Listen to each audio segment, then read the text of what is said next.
Hello everyone, कैसे हो आप सभी लोग। आई होप आप बहुत अच्छे होंगे और अच्छे से तैयारी भी चल रही होगी। सो आज हम करने वाले हैं मंथली एमसीक्यू सीरीज का part 5 for the month of March. अगर आपने इसका प्रीवियस पार्ट नहीं देखा है तो आई बटन पर आप क्लिक कर सकते हैं। यहाँ पे आपको इसका लिंक विजिबल हो जाएगा और इस लेक्चर का जो पीडीएफ है वो एज यूजुअल आपको हमारे टेलीग्राम चैनल पे अपलोड कर दिया जाएगा। तो जल्दी से स्टार्ट करेंगे आज का सेशन। पहला आपको क्वेश्चन है, which company secured the top position in the brand finance annual IT services 2025 ranking with a brand value of 41.50 billion US dollar. तो इनमें से कौन सी आपकी कंपनी है जिसने इस पोजीशन बेसिकली जिसने ब्रांड फाइनेंस की एनुअल आईटी सर्विस 25 को टॉप किया है। तो it is top by the Accenture. USA की आपकी कंपनी है जिसने इसे टॉप किया है और ये 7th कंसेक्यूटिव ईयर से टॉप पोजीशन पे बनी हुई है। ठीक है, Accenture is followed by Indian company TCS and Infosys. ठीक है, एसेंचर के बाद सेकंड नंबर आपका टीसीएस का है, थर्ड है इन्फोसिस का, देन फोर्थ नंबर पे आपकी है आईबीएम, फिफ्थ पे है एनटीटी डेटा, सिक्स पे है केप जेमिनी, देन सेवन्थ पे है कॉग्निजेंट, एट्थ पे है इंडिया की एचसीएल एंड नाइन्थ पे है विप्रो। तो टोटल अगर हम बात करें टॉप 10 में इंडिया की 4 कंपनीज आपके शामिल हैं। वहीं पे 10th नंबर की है आपकी जापान की फुजित्सु आईटी सर्विसेज जो है। ठीक है, ये आपका 10th नंबर पर बना हुआ है। नाउ अब हम बात करते हैं टीसीएस की। टीसीएस की आपकी इंडियन कंपनी है, आप सभी को पता है, और ये टीसीएस और इन्फोसिस ये दोनों ही आपकी जो कंपनी है वो 4 ईयर से इस पोजीशन पे बनी हुई है। ठीक है, नाउ ब्रांड फाइनेंस की बात करें, इसके सीईओ हैं डेविड हैग, हेडक्वार्टर लोकेटेड है लंदन यूके में और 1996 में इसे एस्टैब्लिश किया गया था। Next is, where will India's first commercial semiconductor fabrication unit be established according to the agreement between TEPL, TSMPL and ISM? ठीक है, which is your India semiconductor mission. तो इनमें से इन तीनों के बीच में एक अग्रीमेंट साइन हुआ है और ये डिसाइड किया गया है कि जो सेमीकंडक्टर फैब्रिकेशन इंडिया की पहली कॉमर्शियल सेमीकंडक्टर फैब्रिकेशन यूनिट जो है वो स्टैब्लिश की जाएगी गुजरात के ढोलेरा में। ठीक है, आंसर आपका यहाँ पे हो जाएगा, it is option number B. और कौन सी ऑर्गेनाइजेशन है, इनके फुल फॉर्म देख लेते हैं, जैसे Tata electronics private limited, next है Tata semiconductor manufacturing private limited और आईएसएम इंडिया सेमीकंडक्टर मिशन। इन तीनों के बीच में एक अग्रीमेंट साइन हुआ है, फिस्कल सपोर्ट अग्रीमेंट, जिसके वजह से स्टैब्लिश किया जाएगा आपका इंडिया का पहला कॉमर्शियल सेमीकंडक्टर फैब्रिकेशन गुजरात के ढोलेरा में। ठीक है, नाउ अब जो टीईपीएल है इसका सेमीकंडक्टर फैब आपका है ढोलेरा में and it has a total investment of 91,000 crore with a capacity of 50,000 water starts per month. ठीक है, नाउ नेक्स्ट पॉइंट आपका क्या बोल रहा है, जो प्रोजेक्ट है इसका एस्टिमेशन है ये 20,000 प्लस जॉब्स यहाँ पे जो है प्रोवाइड करेगा। ठीक है, मतलब इस सेटअप की वजह से, इसे स्टैब्लिश करने की वजह से इतनी जॉब्स यहाँ पे क्रिएट होंगी, चाहे वो डायरेक्ट हो चाहे इनडायरेक्ट हो। फाइन, नाउ बात करते हैं इंडिया के सेमीकंडक्टर मिशन की। तो इसको 2021 में लॉन्च किया गया था with a financial outlay of 76,000 crore. और किसने लॉन्च किया था, ministry of electronics and information technology द्वारा इसको लॉन्च किया गया था, जिसका मेन एम क्या है कि जो ऐसी ऑर्गेनाइजेशंस हैं जो आपकी इन्वेस्ट करती हैं सेमीकंडक्टर में या वो सेमीकंडक्टर से रिलेटेड चीज़ें आपकी जो है मैन्युफैक्चरिंग कर रही है या डिज़ाइन कर रही है, तो उनको फाइनेंशियल असिस्टेंट प्रोवाइड करना। ठीक है, तो बेसिकली जो भी आपकी कंपनीज हैं जो सेमीकंडक्टर से जुड़ी हैं, जो इस पर वर्क कर रही हैं, उनको फाइनेंशियल असिस्टेंट प्रोवाइड करना, उनको मदद करना, उस सेमीकंडक्टर सेक्टर में जो है इन्वेस्ट करना, ये इसका मेन एम था। ठीक है, नेक्स्ट बात करते हैं आपकी इंडिया सेमीकंडक्टर मिशन के अंडर 4 स्कीम्स जो हैं वो इंट्रोड्यूस की गई थी, जैसे schemes for setting up semiconductor fabs in India, दूसरा है schemes for setting up display fabs in India, next आ जाता है scheme for setting up of a compound semiconductor silicon photonics sensor fab and semiconductor assembly, next है testing marking packaging that is ATMP. ठीक है, outsource semiconductor assembly and test that is OSAT facilities India. तो ये 3 और last आती है आपके DLI scheme, design linked incentive scheme. तो ये 5 स्कीम इसके अंदर लॉन्च की गई थी इंडिया के सेमीकंडक्टर मिशन के अंदर। ठीक है, नेक्स्ट है who has recently been announced as a brand ambassador of MRF. तो मद्रास रबर फैक्ट्री के नए एम्बेसडर आपके कौन अनाउंस किए गए हैं? इनका नाम है आपका शुभम गिल। ठीक है, आंसर यहाँ पे हो जाएगा, it is option number E, that is Shubham Gill को अपॉइंट किया गया है ब्रांड एम्बेसडर आपके MRF का। ठीक है, यहाँ पे आप इनकी इमेज देख सकते हैं। साथ में ही रिसेंटली अभी जो है मेंस ODI बैटिंग रैंकिंग्स आपकी रिलीज की गई थी। ठीक है, लास्ट अपडेट 11 मार्च का इसका है। इसके अकॉर्डिंग इंडिया के आपके इसके अकॉर्डिंग ODI बैटिंग रैंकिंग के अकॉर्डिंग पहले नंबर पे कौन से प्लेयर आपके चल रहे हैं? शुभम गिल चल रहे हैं, followed by Babar Azam from Pakistan, Rohit Sharma from India, हैनरिच कैलसन from south Africa and 5th number पे है विराट कोहली। ठीक है, नेक्स्ट आपका क्वेश्चन है, which company acquired the 30.07% equity stakes in PSP projects limited for ₹685.36 crore. तो इनमें से कौन सी कंपनी है जिसने एक्वायर किए हैं 30.07% के stakes in PSP projects limited? तो आंसर आपका हो जाएगा option number C, Adani infra limited द्वारा इस कंपनी में एक इक्विटी स्टेक्स आपके एक्वायर किए गए हैं। इसके के साथ बाकी जो आपके CCI ने अप्रूवल्स दिए हैं, कंपटीशन कमीशन ऑफ इंडिया ने, वो भी देख लेते हैं। जैसे सिंगापुर की जो कंपनी है TPG Sicon Singapore private limited, इन्होंने एक्वायर किया है आपके stakes Scott Poonawalla private limited में by the secondary purchase from Serum Institute of India private limited. Next है अंबुजा सीमेंट लिमिटेड, जो है इन्होंने ओरिएंट सीमेंट लिमिटेड में 72.8% के स्टेक्स जो हैं वो एक्वायर किए हैं। इसके अलावा शेल ड्यूसेशलैंड जो आपकी नीदरलैंड की फर्म है, इन्होंने and shell overseas investment BV ने एक्वायर किया है 100% stakes in the Raj Petros specialities private limited में। नेक्स्ट आता है फ्रांस की आपकी कंपनी है रोकवेटे फ्रेरिस, इन्होंने pharma solution and specific product line जो हैं वो आपके एक्वायर किए हैं International Flavors and Fragrances company के from the which is a USA based form. ठीक है, नेक्स्ट आ जाता है अल्फा वेव वेंचर सेकेंड ने एक्वायर किए हैं 12.44% stakes in Advanta enterprises limited. और नेक्स्ट है JSW एनर्जी लिमिटेड ने 100% शेयर होल्डिंग एक्वायर की है KSK Mahanadi power company limited में एंड और इसकी वर्थ कितनी है? नियरली 16,000 करोड़ की। नेक्स्ट क्वेश्चन है, which company announce the acquisition of remaining 17.8% stakes in Jio payment banks limited from the state bank of India for ₹104.5 crore. तो इनमें से कौन सी कंपनी है जिसने आपके 17.8% के स्टेक एक्वायर किए हैं इस जियो पेमेंट बैंक लिमिटेड में? तो answer it is Jio financial services limited. ठीक है, कौन सी कंपनी है? जियो फाइनेंशियल सर्विसेज लिमिटेड ने ही एक्वायर किए हैं 17.8% के stakes in the Jio payment bank, जिसके कारण MD and CEO हैं आपके विनोद एसवरन। हेडक्वार्टर लोकेटेड है मुंबई महाराष्ट्र में और इसे 2016 में इनकॉर्पोरेट किया गया था। वहीं पे जियो फाइनेंशियल सर्विसेज लिमिटेड की बात करें, इसके कारण MD and CEO हैं हितेश सेठिया एंड इसका हेडक्वार्टर आपका मुंबई महाराष्ट्र में लोकेटेड है।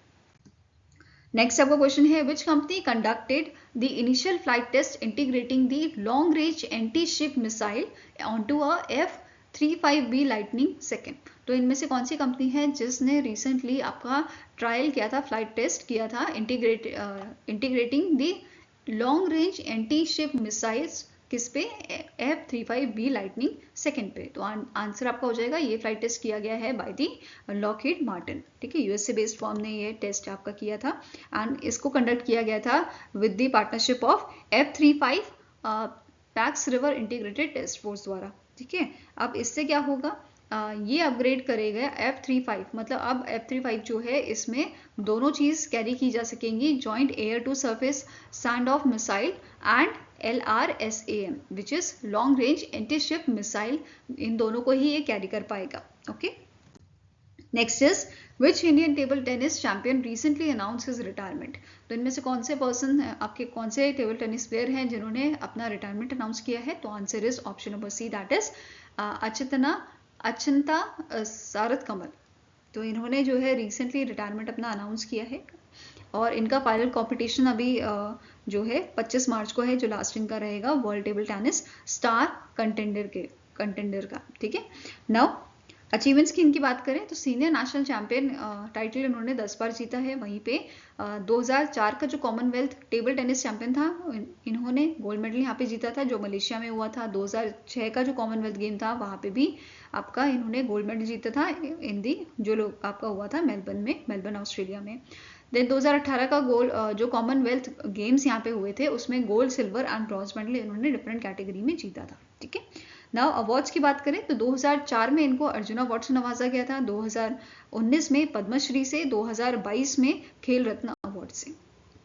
नेक्स्ट क्वेश्चन है which Australian cricketer and former captain recently announce his retirement from ODI cricket. तो इनमें से कौन से आपके पर्सन है, कौन से प्लेयर हैं ऑस्ट्रेलिया के जिन्होंने रिसेंटली अपना अनाउंसमेंट किया है, रिटायरमेंट अनाउंस किया है? तो आंसर इज स्टीव स्मिथ। ठीक है, स्टीव स्मिथ ने रिटायरमेंट यहाँ पे अनाउंस किया है। यहाँ पे आप इनकी इमेज देख सकते हैं। नेक्स्ट आपको क्वेश्चन है recently in March doctor Uma Sharma receive the national award at the 5th annual summit of BRICS Chamber of Commerce and Industry, Women's Entrepreneurship and Women Empowerment and Felicitations 2025 in New Delhi, Delhi. Identify the theme of this summit. तो recently एक summit आपकी हुई थी new Delhi Delhi में, 5th edition जिसका था, annual summit थी आपकी BRICS, chamber of commerce and industry, women's entrepreneurship and empowerment and felicitations 2025।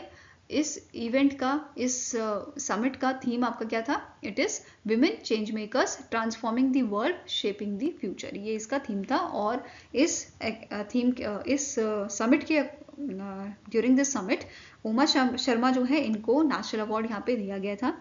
Uma Sharma ये आपकी गायनेकोलॉजिस्ट हैं और ये करंटली चेयरपर्सन है कैलाश ग्रुप ऑफ हॉस्पिटल्स। ठीक है, इस इवेंट के दौरान मतलब जो ये इवेंट था इसका मेन फोकस था विमेन एंटरप्रेन्योरशिप पे and economic empowerment across the BRICS nation. Next आपको क्वेश्चन है which country topped the 19th edition of Wealth Report 2025 released by the Knight Frank। तो इनमें से कौन सी कंट्री है जिस कंट्री ने टॉप किया है इस रिपोर्ट को? इस रिपोर्ट में बेसिकली आपका मेंशन किया जाता है ऐसी कंट्रीज जहाँ पे सबसे ज़्यादा हाई नेटवर्थ इंडिविजुअल्स होते हैं। हाई नेटवर्थ इंडिविजुअल्स क्या है? ऐसे लोग जिनके पास मिनिमम $1 मिलियन का अमाउंट है फॉर द इन्वेस्टमेंट पर्पस। ठीक है, ये क्लियर है। नाउ अब यहाँ पे कौन सी कंट्री जो है उसमें सबसे ज्यादा आपके हाई नेटवर्थ इंडिविजुअल्स हैं? तो answer is option number B, that is USA. USA के पास सबसे ज्यादा हाई नेटवर्थ इंडिविजुअल्स हैं। अगर आप यहाँ पे टॉप 5 कंट्रीज के नाम देखो तो यूएसए के बाद सेकंड नंबर, पहला यूएसए है, यूएसए के बाद चाइना आपका आता है विद 4,71,634 इंडिविजुअल्स। यूएसए के हैं आपके 9,05,430। वहीं पे थर्ड नंबर पे जापान है, फॉलोड बाय इंडिया। इंडिया आपका 4th नंबर पे है globally with 85,696 high net worth individual. Then India is followed by your Germany. वहीं पे अगर हम बात कर रहे हैं इंडिया की, तो इंडिया के अगर हम लास्ट ईयर से कंपैरिजन करें, मतलब 2023 से कंपैरिजन करें, तो 2023 से 2024 के बीच में 6% का इंक्रीज यहाँ पे हमें देखने को मिला है। ठीक है, now globally high net worth individuals की जो आपके नंबर हैं वो इंक्रीज हुए हैं। ठीक है, पहले ये आपके 2.24 मिलियन थे, अब ये इंक्रीज होके 2024 में 2.34 मिलियन हो गए हैं, which shows a growth of 4.4% globally. Okay, now top 3 region जहाँ पे सबसे ज्यादा हाई नेटवर्थ इंडिविजुअल्स की परसेंटेज इंक्रीज हुई है, पहला है आपका USA, followed by Asia and Africa. Fine, now India की हम बात कर रहे हैं तो इंडिया की एक तो 4th रैंक है। ठीक है, 85,696 हाई नेटवर्थ इंडिविजुअल्स हैं। साथ में ही ये प्रोजेक्शन भी यहाँ पे की गई है कि 9.4% से इंडिया की ग्रोथ होगी हाई नेटवर्थ इंडिविजुअल्स की बाय द 2028।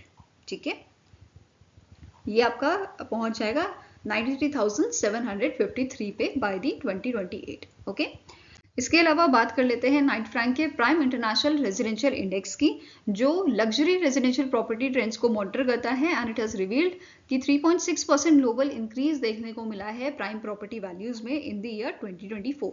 ओके, इंडिया की बात करें तो इंडिया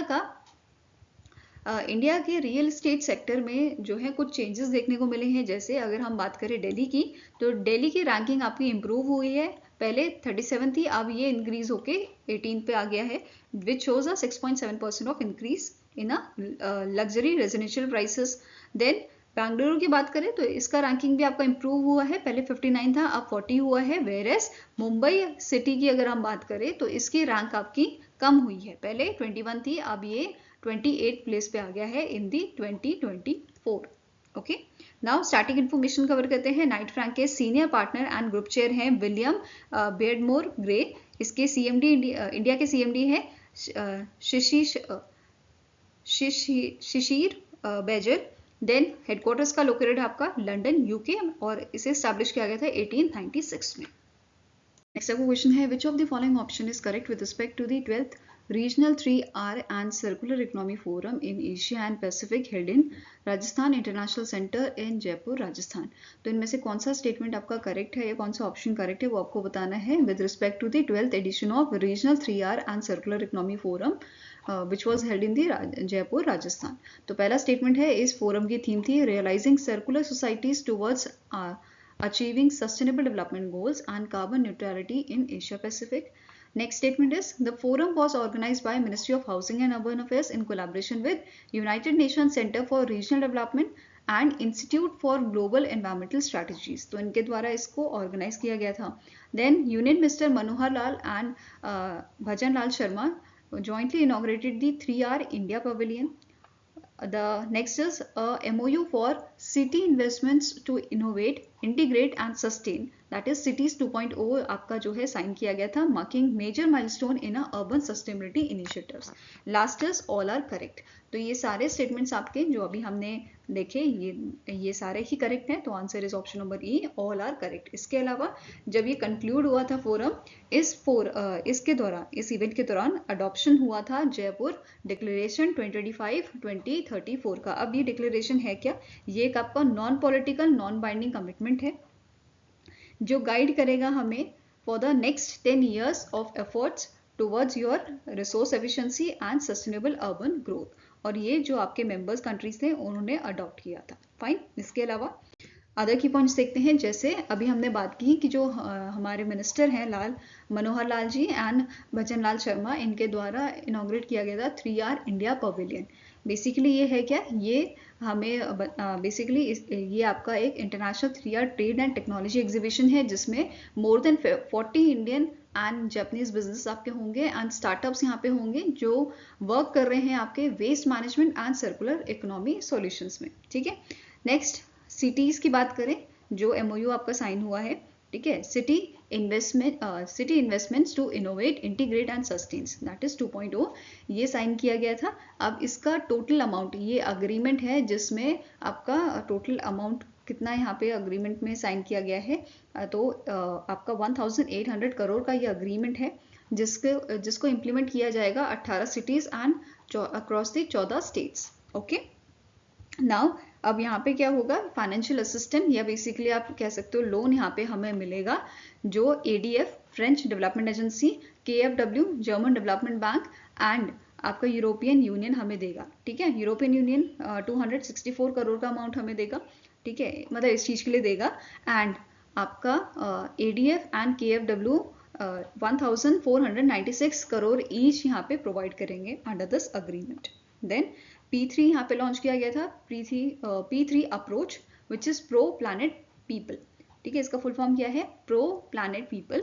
और ये अप्रोच हमें ये बेसिकली अप्रोच है किस चीज के लिए? सस्टेनेबल लाइफस्टाइल्स के लिए एंड इको फ्रेंडली बिहेवियर का ये आपका अप्रोच है। P3 अप्रोच का मतलब यही है। ठीक है। देन आपका C3 लॉन्च किया गया था, सिटीज कोलिजन फॉर सर्कुलरिटी, ये लॉन्च किया गया था। It is a global alliance जो बेसिकली, ये ग्लोबल अलायंस है सिटीज का जो बेसिकली कोलैबोरेशन करेगा, नॉलेज शेयरिंग करेगा और प्राइवेट सेक्टर्स पार्टनरशिप्स यहाँ पे की जाएंगी। ठीक है। नाउ नेक्स्ट बात करते हैं आपके कि कौन सी कंट्री में ये होस्ट किया गया है अभी तक। तो फर्स्ट जो एडिशन था वो 2009 में आपका हुआ था टोक्यो में। सेकेंड एडिशन था मलेशिया में। ऐसे ही थर्ड आपका सिंगापुर में था। और 8th आपका बात करें अगर इंडिया की तो 8th एडिशन इंडिया में आपका ऑर्गेनाइज किया गया था, होस्ट किया गया था।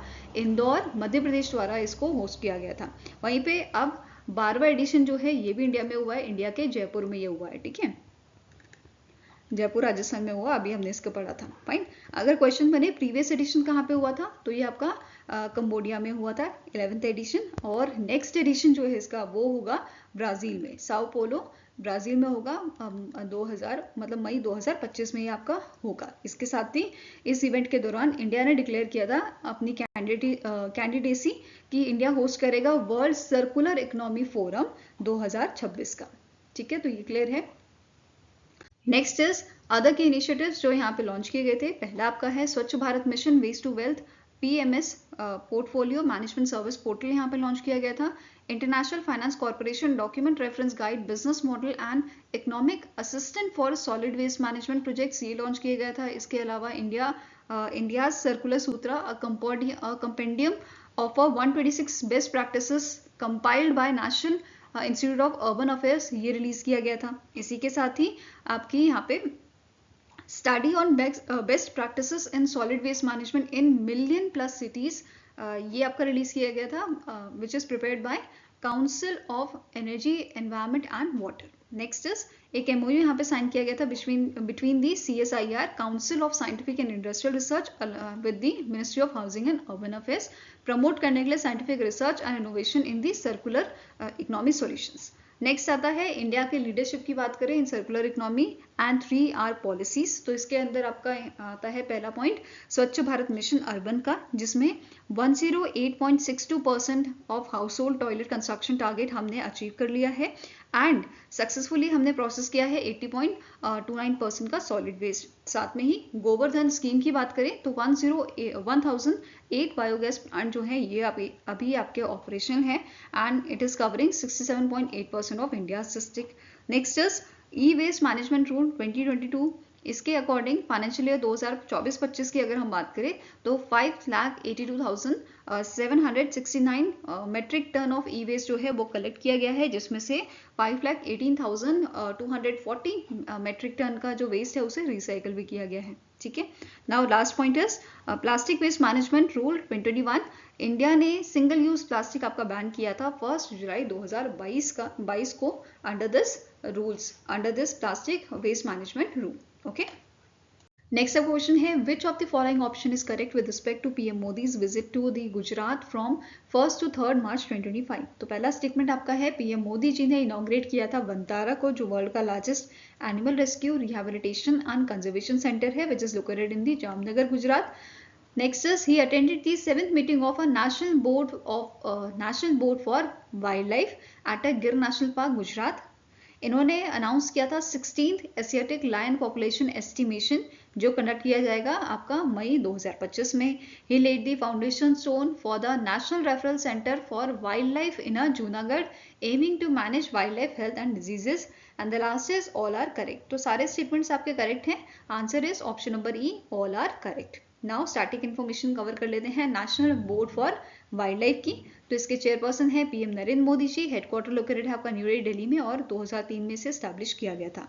अब बात करेंगे कुछ इंपॉर्टेंट पॉइंट्स की जो इनके विजिट से रिलेटेड हैं।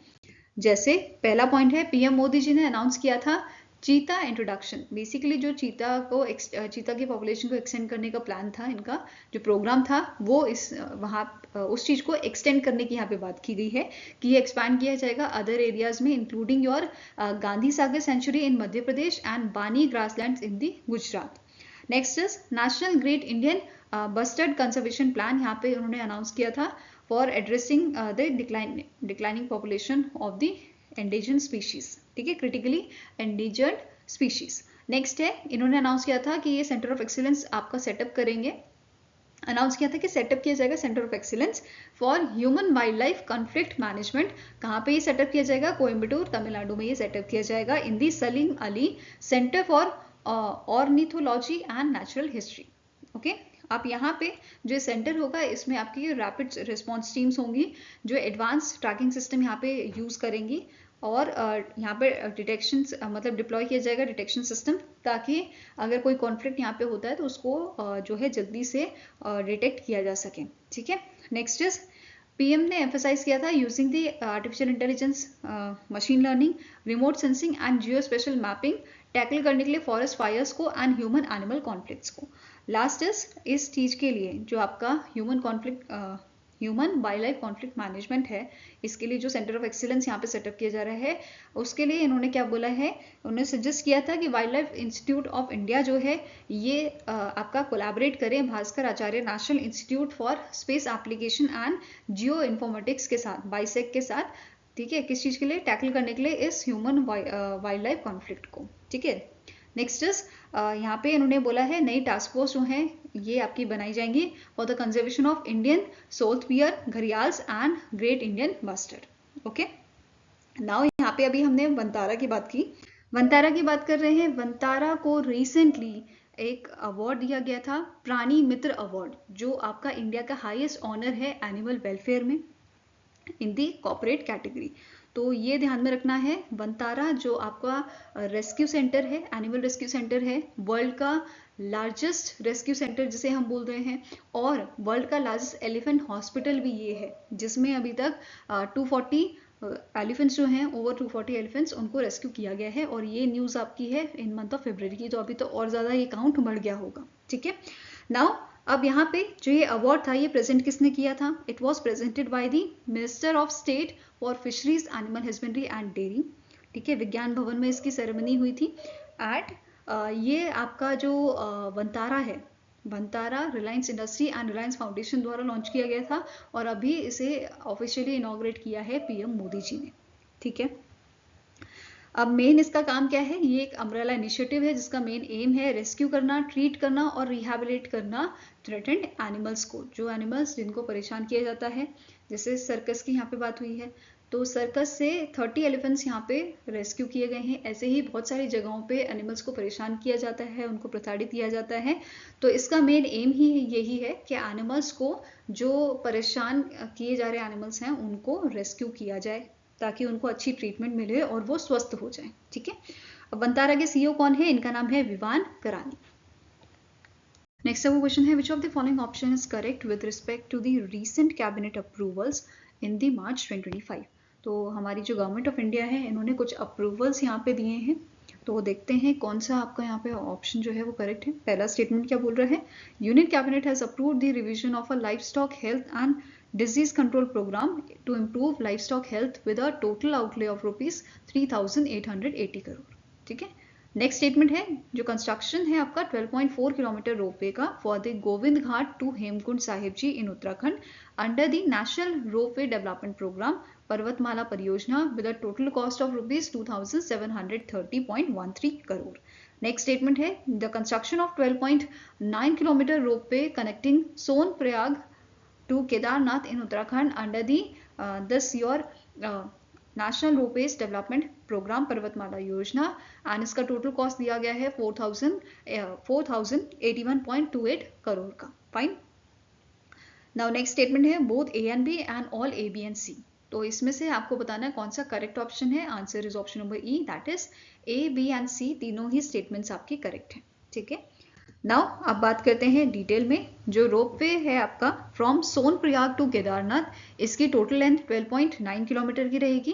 टोटल कॉस्ट कितनी दी गई है, रुपीज 4,081.28 करोड़, और इसे जो आपकी पर्वतमाला परियोजना है उसके तहत बनाया जाएगा, जिसका मेन एम क्या है कि हमें ऐसे जो चैलेंजिंग जगहें हैं जहाँ पे जो है मतलब ट्रैवल करना में थोड़ी दिक्कत होती है या आपकी कनेक्टिविटी ढंग से हो नहीं पाती है, इन दैट केस वहाँ पे हम डेवलप करें इको फ्रेंडली रोपवे नेटवर्क, ठीक है। तो इसके तहत 12.9 किलोमीटर का रोपवे जो है वो आपका सेटअप किया जाएगा between Sonprayag to Kedarnath, between Sonprayag and Kedarnath, ठीक है। टेक्नोलॉजी कौन सी यूज की जाएगी, tri cable detachable gondola technology यहाँ पे यूज की जाएगी। देन कैपेसिटी क्या है इसकी, जो ये रोपवे है इसमें 1,800 पैसेंजर पर आवर पर डायरेक्शन ये आपका रहेगा, एंड डेली पैसेंजर यहाँ पे 18,000 इसमें जो है एक्सेस इसे कर सकते हैं, ठीक है। प्रोजेक्ट ड्यूरेशन आपकी रहेगी 2 साल की, टिल 2027 ये तैयार हो जाएगा। देन नेक्स्ट रोपवे आपका था 12.4 किलोमीटर का between Govind Ghat to Hemkund Sahib ji, and इसका टोटल कॉस्ट जो अप्रूवल दिया गया है वो है 2,730.13 करोड़ का। फाइन। अब इसमें 2 टेक्नोलॉजी यूज हो रही है, एक तो tricable detachable gondola technology for your Ghangaria Hemkund Sahib, and दूसरा आपका टेक्नोलॉजी यूज हो रहा है monocable detachable gondola technology for Govind Ghat Ghangaria section. ठीक है, तो यहाँ पे 10.5 किलोमीटर्स के लिए MDG वाली टेक्नोलॉजी यूज हो रही है और आपका 1.85 किलोमीटर्स के लिए ट्राइकेबल डिटैचेबल गोंडोला टेक्नोलॉजी यूज हो रही है। ठीक है, नाउ कैपेसिटी की बात करें तो इसकी कैपेसिटी रहेगी 1100 पैसेंजर्स पर आवर पर डायरेक्शन, और टोटल पैसेंजर इसमें आपके डेली पैसेंजर्स की जो कैपेसिटी रहेगी वो है 11,000 की। फाइन, एंड इसका भी प्रोजेक्ट ड्यूरेशन आपका 2 साल का रहेगा, 2027 तक ये तैयार होगा। Fine, now next is revision of a livestock health and disease control program with a total outlay of 3,880 crore. तो रिसेंटली आपका रिवाइज किया गया है livestock health and disease control program को, और इसमें टोटल आउटले जो दिया गया है अभी वो है 3,880 करोड़ का, जिसका ड्यूरेशन आपका रहेगा 2025-2026 तक। ठीक है, 24-25 से 2025-26 तक ये आपका रहेगा ड्यूरेशन। अब इसमें 3 कंपोनेंट जो हैं वो आपके यहाँ पे 3 कंपोनेंट इसके बताए गए हैं, which is national animal disease control program, livestock health and disease control, Pashu Aushadhi, a newly added component focusing on affordable veterinary medicine. तो ये 3 कंपोनेंट यहाँ पे आपके इसके अंदर आते हैं। इसके अलावा 3 सब कंपोनेंट भी इसमें है, जैसे critical animal disease control program, establishment and strengthening of existing veterinary hospitals and dispensary mobile veterinary unit, and last is assistant to states for control of animal diseases। और यहाँ पे ये भी मेंशन किया गया है इस प्रोग्राम के तहत ये आपकी फुट एंड माउथ डिजीज पे फोकस करेंगे, then brucellosis peste des petits ruminants that is PPR जो आपकी डिजीज है उस पर फोकस रहेगा, फिर cerebro spinal fluid, then lumpy skin disease, इन सब पे फोकस रहेगा और ये वैक्सीनेशन यहाँ पे प्रोवाइड करेंगे इसके लिए। ठीक है, नेक्स्ट आपको क्वेश्चन है the inland waterways authority of India has sign an MOU with which state और union territory government to promote river cruise tourism. तो रिवर क्रूज टूरिज्म को बढ़ावा देने के लिए inland waterways authority of India ने एक MOU साइन किया है जम्मू एंड कश्मीर की गवर्नमेंट के साथ। ठीक है, तो JNK में टूरिज्म इससे बढ़ेगा। ठीक है, और रिवर क्रूज टूरिज्म को और एनहांस करने के लिए यहाँ पे ये MOU साइन हुआ है। ठीक है, अब जम्मू एंड कश्मीर में 3 नेशनल वाटरवेज आपके हैं, river Chenab, river Jhelum and river Ravi. ठीक है, अब यहाँ पे जो MOU साइन हुआ है इसका मेन एम क्या है, टूरिज्म बढ़ाना और जॉब अपॉर्चुनिटीज जो हैं वो क्रिएट करना, और वहाँ की इकोनॉमी जो है जम्मू एंड कश्मीर की उसको और अच्छा कर देना और बढ़ाना। ठीक है, टूरिज्म से काफ़ी बेनिफिट होता है आपकी स्टेट की गवर्नमेंट को, और इंडिया को भी इससे जो है मतलब हमारी जो सेंट्रल गवर्नमेंट है, अगर स्टेट गवर्नमेंट को फ़ायदा होगा तो सेंट्रल गवर्नमेंट को भी फ़ायदा होगा। इसी वजह से PM मोदी जी जो है प्रमोट करते हैं टूरिज्म को।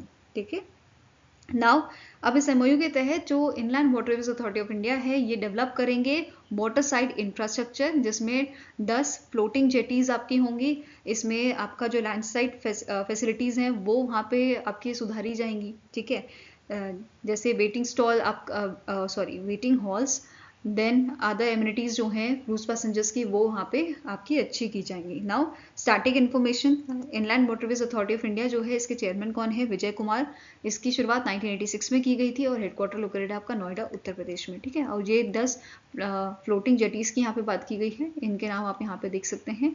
एंड एक फ्लोटिंग जेटी जो है वो इंस्टॉल की जाएगी आपकी सोहार ऑन रावी रिवर। ठीक है, तो ये पूरी इंफॉर्मेशन है इन फ्लोटिंग जेटीज़ की। नेक्स्ट आपको क्वेश्चन है which 2 organization launch a million women arise initiative to support women entrepreneurs in India. तो इनमें से कौन सी आपकी ऑर्गेनाइजेशन है, इन दोनों 2 ऑर्गेनाइजेशन हैं जिन्होंने इस इनिशिएटिव को लॉन्च किया है, तो it is NITI Aayog and India SME forum. ठीक है, इन दोनों ने मिलकर ये इनिशिएटिव लॉन्च किया है जिसका मेन एम क्या है, जो वुमेन लेड MSMEs हैं उनको जो प्रॉब्लम्स फेस हो रही हैं उनको एड्रेस करना और उसको सॉल्यूशन बेसिकली उसका देना। ठीक है, इसी के साथ इंडिया SME फोरम ने एक पार्टनरशिप भी साइन की है इंडिगो एयरलाइंस के साथ। ठीक है, एक MOU और यहाँ पे इन्होंने साइन किया है for offering MSME improved travel solutions, MSME को इम्प्रूव्ड ट्रैवल सॉल्यूशंस प्रोवाइड करने के लिए for enhance business growth. Next question है which company introduce the 2 new child insurance plan, जिसका नाम है smart future star and smart platina young achiever. तो इनमें से कौन सी कंपनी है जिसने इन प्लान्स को लॉन्च किया है? तो it is launch by the SBI life insurance. ठीक है, किसने लॉन्च किया है? SBI लाइफ ने इसे लॉन्च किया है। और ये प्लान बेसिकली आपके टारगेट करते हैं बच्चों की एजुकेशन को। मतलब अगर बच्चे बड़े होते हैं तो उनकी जो एजुकेशन कॉस्ट है वो भी महंगी होती जाती है। जैसे स्कूल में कम फीस होती है, अगर फिर बच्चा कॉलेज जा रहा है उसकी ज़्यादा फीस लगती है, फिर अगर अब्रॉड उसने पढ़ना है तो और ज़्यादा वहाँ पे फीस देनी होती है। तो इन सब प्रॉब्लम को कैटर करने के लिए ये प्लान्स आपके लॉन्च किए हैं SBI लाइफ इंश्योरेंस ने, which is SBI life smart future star and SBI life smart platina young achiever. Now starting information, MD and CEO आपके हैं अमित झिंगरन, हेडक्वार्टर है लोकेटेड है मुंबई महाराष्ट्र में। नेक्स्ट आपका क्वेश्चन है which organisation sign an MOU with Federal Bank to enhance financing for MSMEs। तो इनमें से कौन सी ऑर्गेनाइजेशन है जिसने MOU साइन किया है फेडरल बैंक के साथ फाइनेंस करने के लिए आपके MSMEs को या उनको फाइनेंशियल सपोर्ट प्रोवाइड करने के लिए? तो answer is it is done by SIDBI। SIDBI ने यहाँ पे कोलैबोरेशन किया है फेडरल बैंक के साथ। और सिग्नेटरीज की बात करें तो प्रकाश कुमार जो डेप्यूटी मैनेजिंग डायरेक्टर हैं SIDBI के, एंड हर्ष डूगर जो आपके एग्जीक्यूटिव डायरेक्टर हैं फेडरल बैंक के, उनके बीच में ये अग्रीमेंट साइन हुआ था। नेक्स्ट क्वेश्चन है which bank has launched a project called project hawk to support Indian air force veterans and their families. तो रिसेंटली HDFC बैंक द्वारा ये आपका लॉन्च किया गया है। ठीक है, प्रोजेक्ट हॉक इसका नाम है। और किसने लॉन्च किया है? HDFC बैंक द्वारा इसको लॉन्च किया गया है सपोर्ट करने के लिए पेंशनर्स, वेटनर एंड देयर फैमिलीज। ठीक है, प्रोजेक्ट हॉक जो है हवाई अनुभव कल्याण केंद्र सर्विंग दोज हु हैव सर्व, तो ये इसका फुल फॉर्म है। ठीक है, इसके तहत 25 सेंटर्स जो है वो स्टैब्लिश किए जाएंगे अक्रॉस इंडियन एयरफोर्स यूनिट्स, जैसे बेंगलुरु, आपके गुरुग्राम, पुणे, महाराष्ट्र, देन सिकंदराबाद, गुवाहाटी, जोधपुर जैसी जगहों पे ये आपके सेंटर्स स्टैब्लिश किए जाएंगे। ठीक है, एंड ये एक्सेस प्रोवाइड करेगा over 500 government to citizen and business to customer services का। ठीक है, साथ में ही ये जो HDFC बैंक है इसने कोलैबोरेट किया है CSC एकेडमी के साथ for offering the skill development programs under your Parivartan program, जो बेसिकली फोकस करता है फाइनेंशियल प्रोडक्ट्स एंड सर्विसेज में for empowering Indian air force veterans and their families. Okay, now HDFC bank की बात करें, इसके CEO करंटली है शशिधर जगदीशन, हेडक्वार्टर लोकेटेड है मुंबई महाराष्ट्र में, और इसकी शुरुआत की गई थी 1994 में। ठीक है, नेक्स्ट क्वेश्चन है which celebrity was appointed as the first ever brand ambassador of a federal bank. तो इनमें से कौन से आपके सेलिब्रिटी हैं जिनको ब्रांड एम्बेसडर बनाया गया है फेडरल बैंक का? It is your Vidya Balan. ठीक है, क्या नाम है इनका? Vidya Balan. Next is Mushfiqur Rahim who announced his retirement from ODI is a cricketer from which country. तो जो आपके मुशफिकर रहीम है ये बिलोंग करते हैं बांग्लादेश से। तो आंसर आपका हो जाएगा यहाँ पे option number E। I hope guys आपको ये वीडियो पसंद आया हो। पसंद आया तो लाइक एंड शेयर जरूर कीजिएगा, और हमारे साथ जुड़ने के लिए हमारे चैनल को सब्सक्राइब कीजिएगा। अगर आपके कुछ सजेशन है तो आप हमें मेल कर सकते हो benchmarkstudy007@gmail.com पे, या फिर आप हमें कमेंट सेक्शन में भी लिख सकते हैं। सो मिलेंगे ऐसे ही नेक्स्ट वीडियो के साथ। Till then take care, have a nice day and all the best for your preparations.